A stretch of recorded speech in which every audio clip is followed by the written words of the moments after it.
yesterday, maybe even email. Yeah. So I did see that. I guess I'm. thinking, I was just saying, show Did you up. send both of them together? No, two different emails. Two different emails. I sent the first one. Sent one on Monday and you sent the other one on Yeah. I'm Tuesday. not sure I got the second one. Then. Okay. I printed this one Oh, out. that's okay.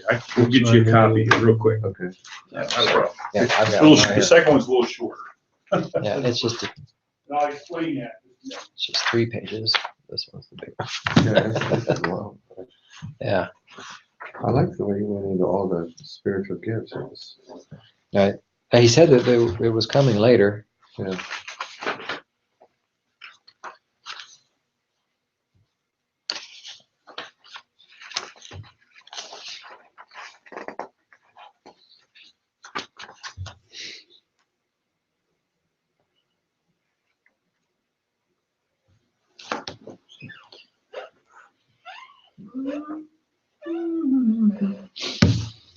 Are you heading out of town for Thanksgiving?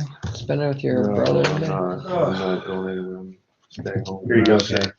Thank you, man. Yes, sir. The interesting thing is I was looking at both of these. They kind of parallel each other in terms of an outline.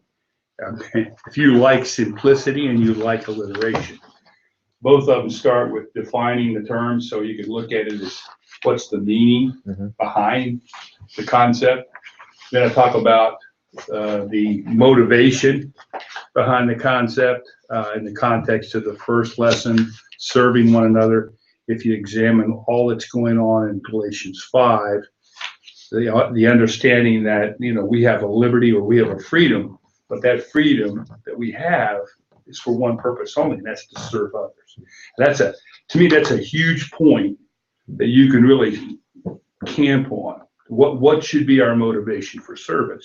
And it is that freedom that Christ has given us. So there's a lot on that second page there around that idea of what's the motivation. I call it the context of service, but it's about the motivation. What should motivate us? And then there's the means of service. So you get a nice alliterative outline on both of these, really. What's the meaning of the terms? What's the motivation behind it? And or what are the means by which we accomplish it? In the case of the first lesson on service, this is where I got into spiritual gifts. And that's going to be I don't anticipate that anybody's going to take a lot of time and get into teaching, you know, every single one of these and going through them in a lot of detail. There's a lot, I put a lot of information in here. Again, by virtue of the fact that we're sending out a completed handout, a lot of this information will be in there, and I would certainly tell people that, you know, if you want to study a little bit more detail, and I take all of this from Romans 12, this outline will help you do that. How you want to treat the gifts or the spiritual gifts. Again, I've got a lot of information there. I just think time-wise, you might be pushed to try to cover every one of them in detail. Well, I know from, you know, other conversations or other lessons when we talk about spiritual gifts, like when I started out this whole thing, I had people say, what's your gift? I had some folks in my class had no idea what I was talking about. Well, and I think I put it in here. I certainly would go to Romans 12. Yeah. I would certainly speak to the fact that there are these gifts that have been given by the Spirit. I give you a point here. The first point, letter A here, there are 5 statements about spiritual gifts outlined by Paul. And so you can go through those 5 statements maybe. How much time you want to spend on each gift, I think, is the challenge. I don't know that you're going to have a lot of time to go into a lot of depth. Yeah, I agree with you there, but would it not be beneficial that if we have folks that don't understand or know their spiritual gift, that we actually can, you know, aren't there like little There are tools. doodad tools? Yeah, Yeah, tools. there are That's the word I was tools. looking for. Tests. Yeah, there are Yeah. tools, and I've used them before when I were at church in West Virginia. Yeah. We spent, I don't know the length of time, I don't remember how we were structured for Sunday school, but the class that I was working in, there was that whole issue of spiritual. So it was a very good set of tools, and it took time to go through it, to take it, to figure out what your gift was based on. And again, those are not infallible, but they do help. They do But you help. can talk about, I mean, I can think of people in each one of these contexts. You know, I can say, you know, I really know someone who has that gift. I don't believe right on the spot, but at any rate, to your point, you might want to present these on a high level. But for someone to really figure out what their gift is, they're gonna have to do a little more soul searching. Ask you a question. Yes, And I haven't read through this verbatim, so Right. you may address this and I didn't see it. My initial thought was when I started preparing for this lesson, I thought, serve one another. How am I gonna come up with enough material? And then, You and I looked at see, me. no, and then I saw all this about the spiritual gifts. I thought, that's perfect. Because I guess my thinking is, and you guys tell me if my thinking is wrong-headed here, but I almost think that sometimes when we think about serving with the body of Christ, we have a certain picture of what that is. And if you do this, you're a servant. To illustrate, if you help set up all tables and chairs for the banquet, you have a That's a servant spirit. But you see what Sure. I'm saying? And it's like I go back to. Is my thinking wrong? No, because you go back again to the context of our last lesson. The whole concept of bearing one another's burdens. Yeah. We typically think of that in context of they got a financial burden, they've got an emotional burden, they've got a family burden. And we think of it in practical context. But where it's presented in scripture, it's talking about a spiritual Mhm. burden. Yeah. So to your point, we often misinterpret. And not to say, just like I told my class, not to say these practical things aren't in a sense bearing burdens. I don't mean to stop doing that in any way, shape, or form. Same thing here. We don't just stop setting up tables. But don't misinterpret what we're trying to say here when we're talking about serving. And go back to the means of service, understand that we each are given by the Spirit, and the challenge is fine. I mean, just singing in the choir, yeah, I'm serving, Yeah. but we don't stop singing in the choir, just because these are the spiritual gifts. There's not one here for singing, but I follow what you're saying. And so I guess the question is, to what end are, I hear people say was, so-and-so is such a servant, has such a servant's attitude. Mhm. And then I think, well, I'm not always like that. And I sort of feel guilty. And yet I was thinking when I looked at all this, wait a minute, I'm teaching Sunday school every Sunday, and I feel like I'm employing the gift of teaching that God has given me. But that's one of the gifts. Teaching is a gift. Right. But that's not always recognized as having a servant's heart. That's exactly what I'm trying to say. Good point. And you agree with that? I agree. Yeah. Because as you said, we always do this. We always like to pigeonhole what we view as pick your topic. We pigeonhole on what it means to love. Mhm. We pigeonhole what it means to, we have this idea that if you hug everybody, you're loving one another. Maybe. That'll take a while. But Everybody. just hug everybody. Yeah. But then they'll describe them, typically this person's just really, every time, it doesn't fail. Every time I walk into this church, I get a hug from, okay. So then the person who doesn't have necessarily, and I'm sort of exaggerating a bit here, that doesn't necessarily hug everybody, but demonstrates love in a different way, we are maybe less prone to say, well, that person just doesn't demonstrate the love as I see it. And I think that's true even with the gifts. And so much, and again, go look at these a little bit. A lot of them are under the radar. If you follow what I'm saying, it's about the heart attitude more than it is.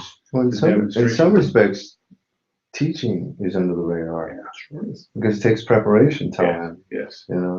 But some would view that as a very public venture. Right. Because you're in front of people. And there are some who would say, you're not going to catch me dead in front of people. Yeah. But I can set up tables. Yeah. I mean, I've kind of beat myself up for years over this. Not badly. Good, good. No, But, And I say to myself, I know that I don't have a servant spirit like so-and-so has. But should we make a distinction between servant spirit and serving. Is there? I would say yes. Okay. And I would say yes. And again, if I'm looking at this, I mean, I would definitely make a distinction. Tom, I'm going to insert myself and ask, do you have a copy of this lesson? This one, Yes. we're gonna look at two tonight. The- You need both I of them? never got, Let me get it. I Okay, never got 10 ever. You need them both? okay, Yes, so I'm gonna, for okay. some No, reason, and I'm- maybe I missed it. Sorry, No, because yeah, I never got 10 and 11. I thought, well, we're just gonna wait till we get it tonight. So, I'm sorry. I never Did got send the- them late because. No, I that's realized- fine. Yeah, I I'm just, sorry. unless it went into spam, which is But it, Yeah. but it's, quite possible. It I have could I have been hunting for it and I could not find it, so I copied the email list. put it I right know, in I'm there, sure you Yeah. did. So I'm And just, he I don't- got it, so, Right. but I we're doing 9 and boosted 10. up. boosted What? up. It's 9 and 10. right, I'm sorry, 9 and 10, yes. And so I looked at the overall thing, and looked, and okay, so I have been sort of You know. studying. I just haven't been studying the lesson. The lesson. So I And, apologize. No, it's all right. It's all right. And I apologize that I didn't Well, realize. I'm not I saying didn't- it's you. It could No. be. It could be, right. Could be technology. Yes. But I wish I had sent them out together, but I just, it skipped. Totally, No, didn't even realize it. And all of a sudden it dawned on me, we're not meeting next Wednesday night. Whoa, that means we got to double up Yeah. tonight. Or double down, whichever way you double. Right. But at any rate, I think, again, I was saying, Greg, before you walked in, that to me, as I was preparing or looking at this lesson on serving, and actually both of these lessons, as you'll see, there's a very simplistic outline to them, and alliteration at that, if you like alliteration. But in both lessons, you're starting out with describing or defining the meaning, and that's the operative word, meaning of the terms as we're speaking about them. You're talking about the motivation behind the particular, the one serve and the other is provoke or stir up. In the first one, to me, there's a big point to be made under Roman numeral 3, the context of service. And there's where the motivation comes from in this lesson for Sunday. The fact that we have this liberty, but we're to use that liberty to serve others. And that's a huge point that I think you need to make. The whole context of this study, Galatians 5, he's talking about all the issues at stake here, and they're one another's throat, and they're going to devour one another. And he says, hey, you need to use this liberty that you have to serve others. So that's the motivation behind it. And then the means, in the context of the lessons we were just talking, the first lesson, the means I chose to put in the spiritual gifts as they're outlined in Romans 12. I know there's other passages, but I used that particular one. And I think that lists 1, 2, 3, 4, 5, 6, 7. I thought there were 7 listed there. And again, how much to Dan's point, there's a lot of material here. So when you figure, okay, if I usually have a 3-page outline and I'm covering, I'm using that for 45 minutes, I got way more than that. So how to treat the spiritual gifts, I think, is going to be the biggest challenge. How much time to give to them? How deep do I get into them? Because, to Bill's point, I could almost take a lesson unto itself Mm-hmm. and talk about spiritual gifts. In fact, it all might prompt us to rethink maybe our next practical lesson and say, maybe we need to go down that pipe. I don't know how many lessons I could come up with to teach this, but if you took each one of these 7, there's 7. And if we did something by way of an assessment or a tool to help people kind of identify their gifts, it might be a valuable, but then there's the whole issue of where do I, for some people, how do I apply this, so to speak? But I think there are a lot of good ways. I think of people that write notes all the time. I don't know if any of you've ever been the beneficiary of a note written by a church member. Just was thinking about you, and they drop you a note in the mail. you know, and then you get it and they just encourage you through that. I mean, and I've known of two people one in the church I was at in West Virginia and one here, so faithful at that, and been such an encouragement to me. But at any rate, I thought it was the verb here for serving, to serve one another is interesting, and you address it here on the first page. It comes from that Greek noun doulos, which means a bond slave. yes, But it's the verb form of that noun.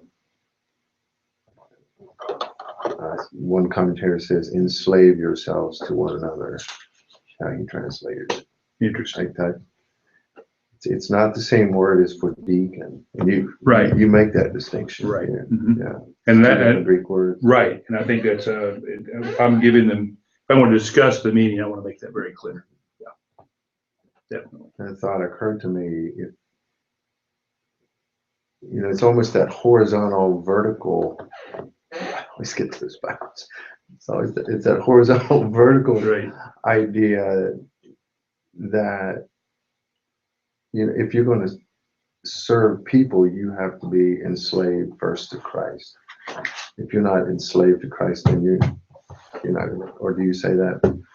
That's kind of the essence of this context of our service. Yeah, that Anyway, I really like that verb. Good. I'm so like pastor like that. I'm a word nerd. I like words.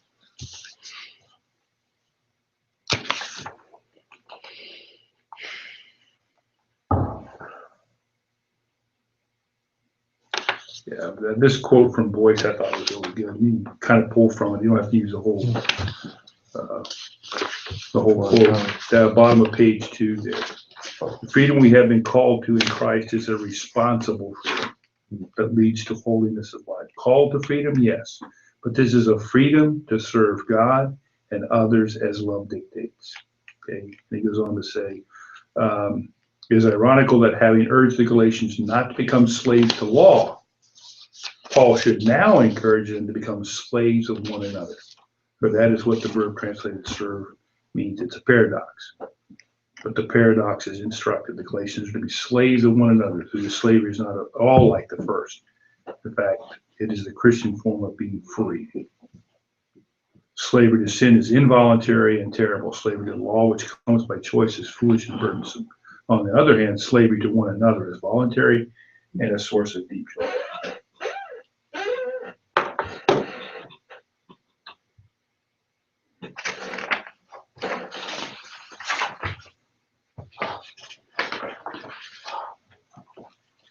Any other thoughts? Did you have a chance to look at that anymore?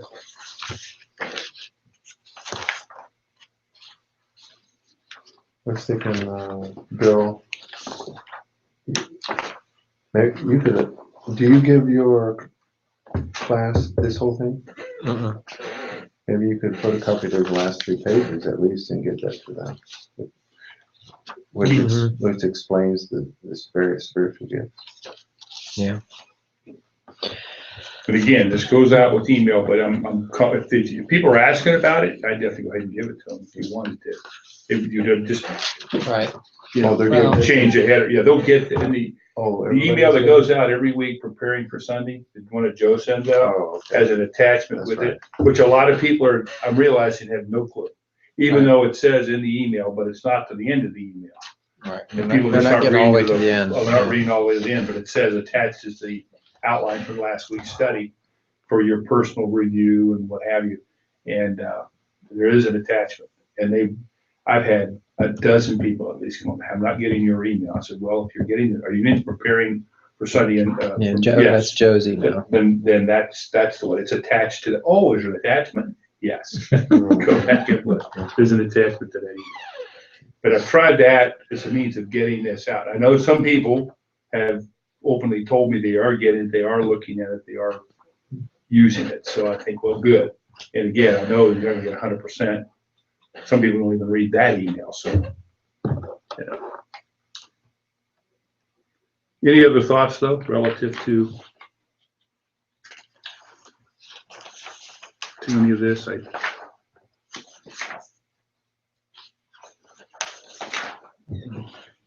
spiritual gifts could be an interesting, a very interesting discussion. What are they?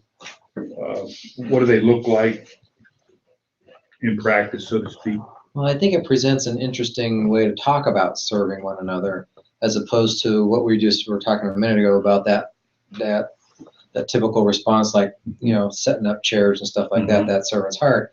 I mean, what they're really saying here to serve is, you are to use your spiritual gifts to serve one another. You should look for opportunities. If you have a gift of teaching, you look for opportunities to teach. And it's not when it talks about teaching, it's not like a formal job title. No, it's not a job title. No. It's right. It's you should be able it to goes jump back in. to what we were talking about under edify and teach it in mind. It's like that teaching moment that comes up. The people who have the gift for that can see that and recognize that and have it. And giving is not just monetary giving. Yeah. Yeah, that wasn't even on my radar. Okay. Right, or the giving of oneself, right? Yes. It's not just the monetary. It's not just the things, the mercy, prophecy. Yes.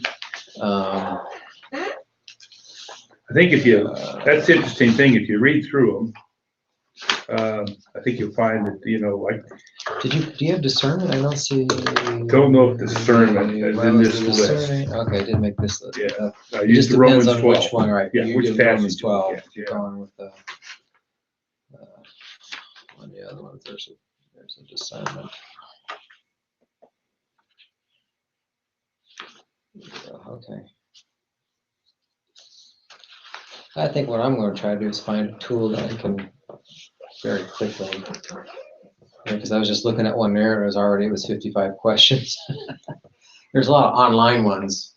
Yes. But, there are some good ones out there. Like I said, the one we did a lot of research for, but ours didn't have the technology then that we have now.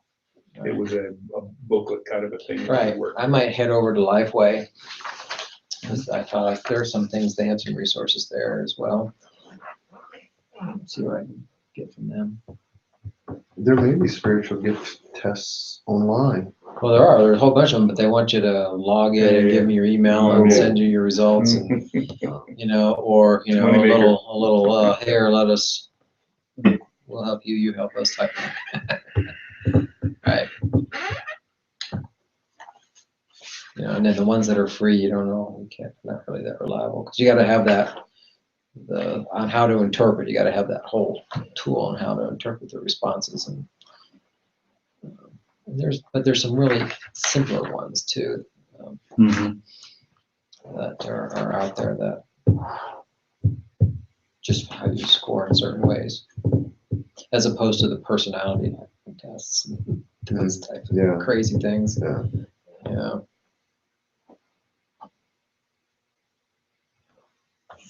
I think the reason I'm focusing on that is that it offers an opportunity for folks, if I can find something simpler for a test or thing, because it provides for some introspection, because that's really what it is. The questions are asking you things to think about. Well, how am I serving one another, and answering these questions, and then identifying what your gift. And I think it might make for it might be tough in a 30-minute video, but if I can at least get some examples of it, instead of going through and talking about each one spiritual gift, like, hey, let's take this little thing, go through these questions, and evaluate yourself as having and how we serve one another. I might go that route. My classes are used to having activities, so.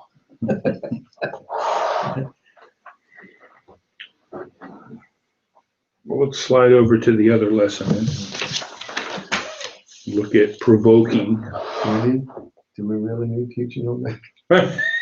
Yeah, we do pretty good on that Provoking one. and stirring up. Provoking and stirring up. Now keep in mind the motivation to love and good works. I missed that part. That's the part. Yeah, we're good at the other part. But let's consider how we do it and know that we do it to love and good work. That's a key point. Context again. Are you Always going stirring back to things up even now? Yeah. Listen to you. Sort of sounds like it. Sort of sounds like. This is interesting because we've jumped out of the context of a lot of Pauline epistles, which is where we get a lot of these one another passages, and this one's in Hebrews. Now, you can argue that Paul wrote I was gonna say, Hebrews. unless you. We're not gonna. What's that gonna? I believe Paul. What do you mean? So at any rate, Got me stirred at up. least we're outside of, you know. Oh, goodness. Okay. That's Calm down. stirred up and provoked you. Poke the bear. Poke the bear. But again, I say this one follows a very similar blueprint. It define the terms, talk a little bit about clarifying it, which is that of the motivation point, and then the methodology at the bottom as to how we would provoke and stir up one another. But again, I think the key thing here is the idea. I like some of the definition or defining of terms here. I think they're interesting and because they paint pictures. How these words, you know, evolved and what they mean actually, and where they come from and so forth. Bottom line, I kind of highlighted that letter D under 1. Bottom line thought here is this is serious. Okay, we need to get busy and do something. We're to be sharpening, stimulating, motivating one another. That's the whole idea here. Okay, we stir it up. It can't be. I don't want to get around to it. There's a place for that, but there's a place for this, and that is to provoke and to stir up to love and good works, and that is the important goal here, the result that we're looking for.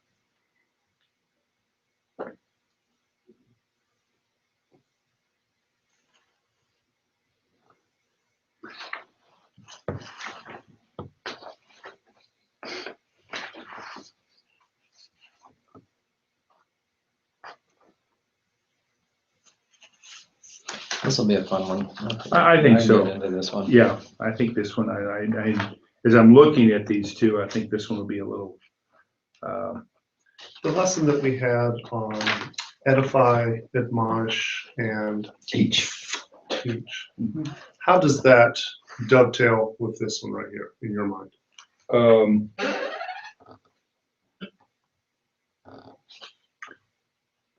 When we say, and I'm looking at, say like the second page, point 4, methods, share scripture, follow up on your Yes. concern, challenge. Yes, In many ways, that sounds, yes, yes. at least in that one area, I similar to, Even last week's lesson. yeah, and as we start to get further down the road, we start to see these, you know, these overlappings, these Venn diagrams, you know, that they sort of, They all Stack start on. with prayer. right. Yeah, you before you initiate action, you pray.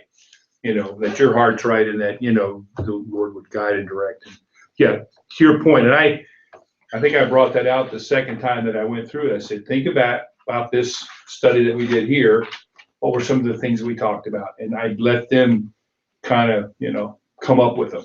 And before I even popped them up on the screen, I did use visuals. Because yes, there's an emphasis on prayer, there's an emphasis on scripture, an emphasis on persistence and follow-up. You know, there is a definite overlap there. And I use multiple sources. It's interesting, again, how there is that continual, it's not like there's a magic wand to this.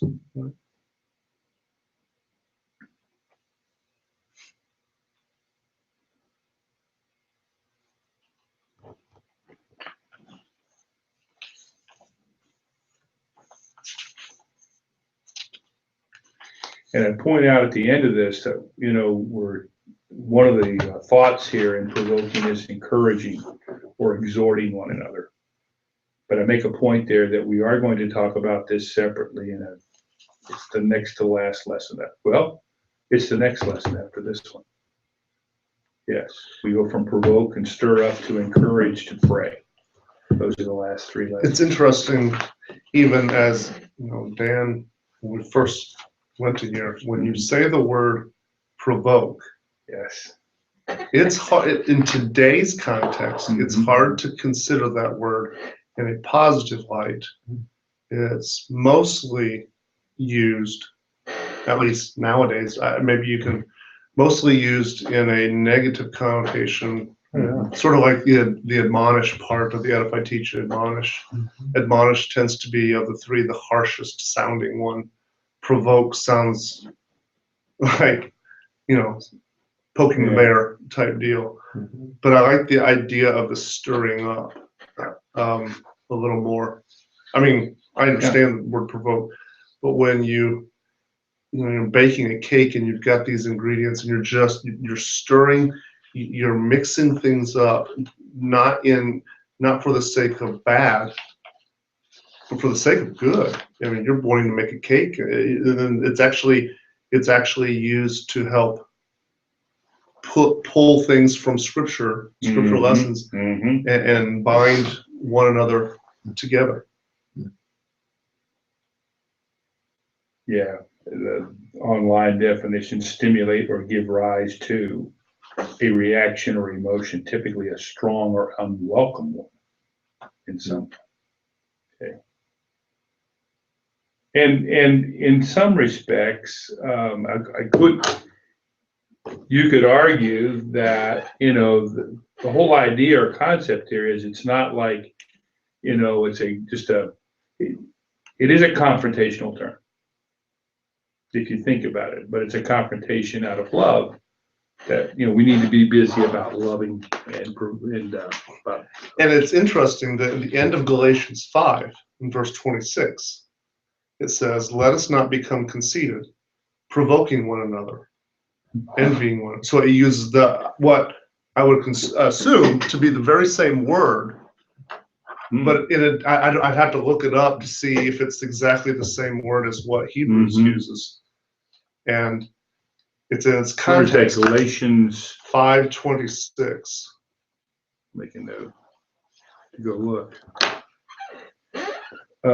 Yeah, but I think it could be, because again, if you look at how we define it here, to sharpen, it's sudden, it's violent in some respects, so. But it's context in both of those Yeah. cases. Mhm. So one verse says we need to provoke to love and good works. Mhm. Verse 26 of chapter 5 says, "Let us not become," and here's the one bookend, "conceited, provoking one another, envying one another." So in its context, it provides a different facet, if you will, of maybe the same word. And again, I'm stepping out on a limb. I'm not exactly sure if that's the same word, but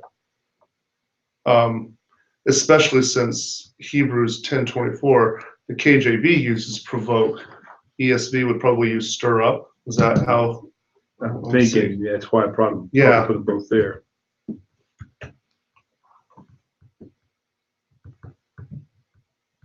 And maybe, and I don't know, but maybe it is the same word, but Yeah, the stir up in ESV. but the translators decided that stir up in this context gave it a more positive light than, say, necessarily the provoking. Whereas in King James, back in that time, that word provoke wouldn't necessarily have a bad connotation.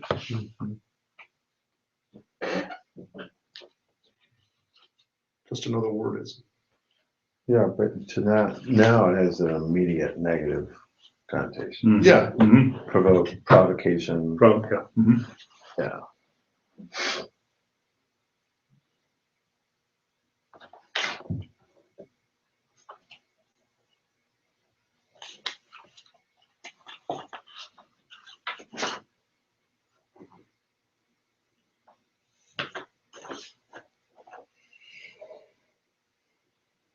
And the negative is easier, usually. Mhm. Venting of our anger, whereas this requires careful thought and Yes, wisdom. yeah. That whole word consider, Mhm. yeah, that carries with it a lot of, where we're saying in essence, hey, you need to get busy to do something, but you need to consider how you're gonna do it. Don't just jump out there and do it. Make the point there, I think that, there is a sense in which it's not cookie cutter or one size fits all.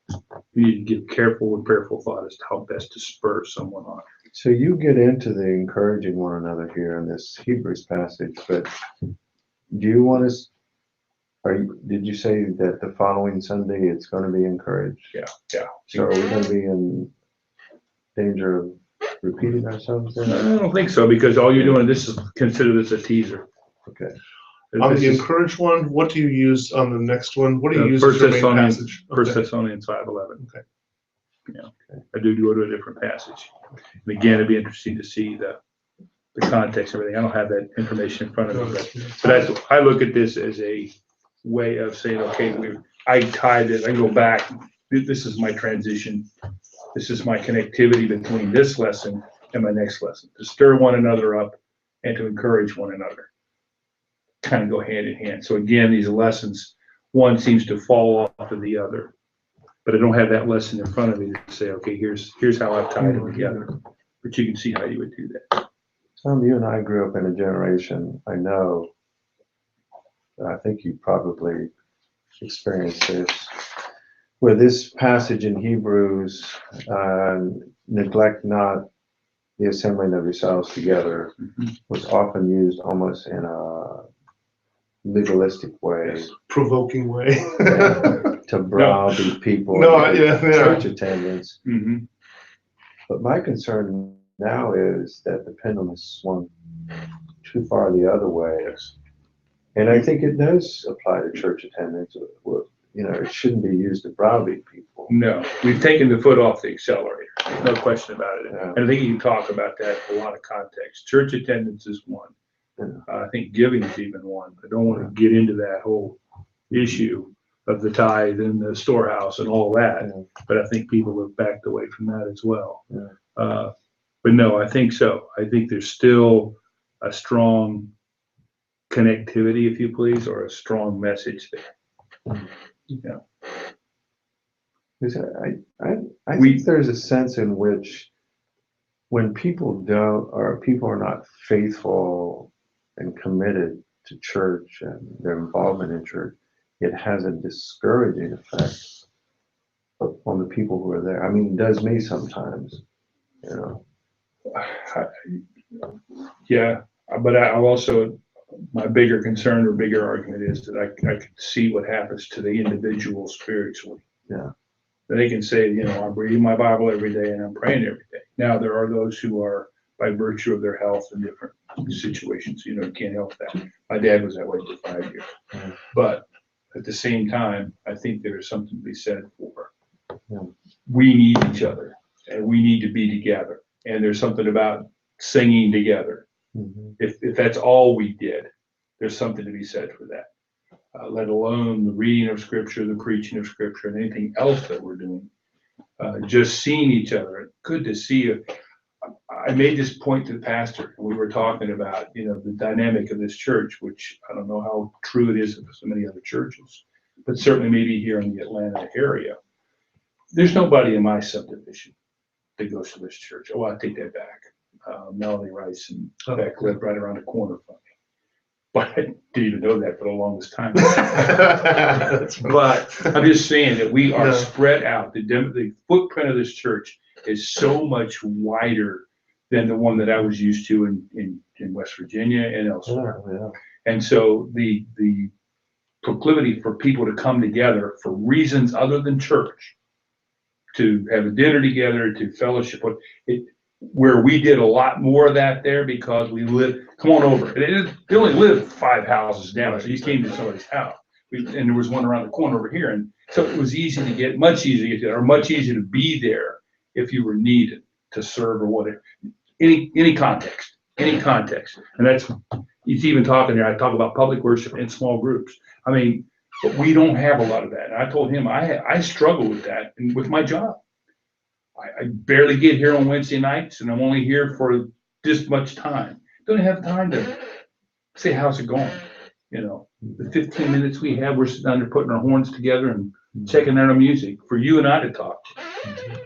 The only chance that I have sometimes, and we have a small window, and even within that window with formal worship, that's what we've been talking about, this fellowship thing. We just don't have it because the nature of the beast is that we don't have those opportunities. So I say that this being here at church it's in some respects, the only context where there's interaction with those of like precious faith. So, how important is that? How important is this message? Forsake not the assembling of yourselves together. Where else are you going to get this other than when you're here in the house of God? For some people, this is it.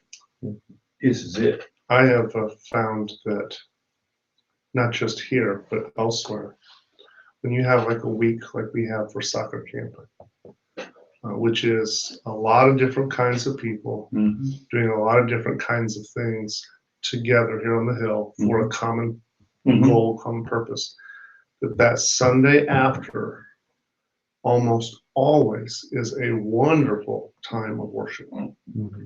And It's like they did the camp all week, well, quote unquote, yeah, going to but the what wild. they have done is they have lived one another, and they have sweat and they have toiled, in many cases, long hours for so many of these folks that, are working full-time jobs, still getting here, working, but they're serving together. And there is something about that, and I don't know, I'm not saying it's magical, but I think it's God designed that when we serve together, it actually does affect our worship, and it affects, as you were talking about, the horizontal, vertical, or whatever it is. Whichever way. Yeah, whatever way it goes. It does affect that. Yeah. It's both ways. Yeah. Certainly, if we're not right with here, it's going to affect here. But I think there is a component that as we interact with brother and sister in Christ, and as we stir one up to love and to good works, that allows us in praise and adoration. Thank you, Lord, for the relationships that we have had that have been built over this past week, and seeing the gospel get into people's hearts and lives and hear it for the first time, and hearing people tell conversations of, hey, I talked to so-and-so, and man, we just had a great conversation about the gospel. They just live right down, all these kinds of things that are going on. That is the church life. Now, I'm not saying that we need a soccer camp every week, but what I'm saying is when that kind of provoking happens, whether it's designed or when it just happens, I think, unfortunately, these people that say, I've got this, or I've got my Bible at home and I can just listen, they really are missing a beautiful thing that's part of the church that I don't think they fully grasp. And maybe by their experiences, they haven't even, what if they've gone to a church that has been fractured or split, they haven't necessarily experienced that, so they don't even know what they're missing. But I find it really interesting that Paul, on so many of these occasions, how many scriptures are you using over these one another passages that are Pauline? I don't think it's an accident. I think, as Paul is instructing, all these various churches, I think he's hammering home, this is valuable. This is huge. Relationship. Yeah. It's not the program of the soccer camp necessarily. That's great. But in reality, in some cases, the value of that is probably as good, if not more, for us as it is for our community that we're trying to reach, which is but it's a both and. You think about mission trips. Yeah, exactly. The same thing. The group that's serving together bonds.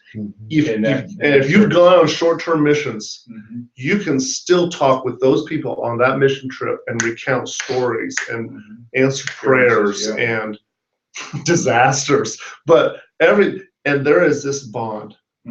It's wonderful. Need more of those. Really do. But you can't force it. Right. And the encouragement thing here, the encouragement of this particular lesson is that we need to be encouraging one another to love and good works, to employ your spiritual gift, whatever that gift is, to your point. So again, it's good follow-up to that, and then we're talking about encouraging one another next week, or the following week rather. It's this plays right off of this lesson. Comments, questions? We've got these two, and then we have two more after that. Wow. That's it. We have the one before Before the 18. program, then we got one after the program, and then that's it for the year. Right. The Christmas Day is on, Christmas on Sunday, Sunday. and New Year's on Sunday. So December 4th and December 18th. Yeah. The last two. Exactly, exactly. Thank you, gentlemen. Thank you for all the work. Appreciate Yes, it. thanks for putting all this together. Sure thing. Glad to do it. Glad to do it. You ready to go sing? No. Oh, you're not. I'm not. What time? It's 8 o'clock. It's It's 8 o'clock. It's time. Thank you again. Thank you again. All right. welcome. See Thank you. Pardon?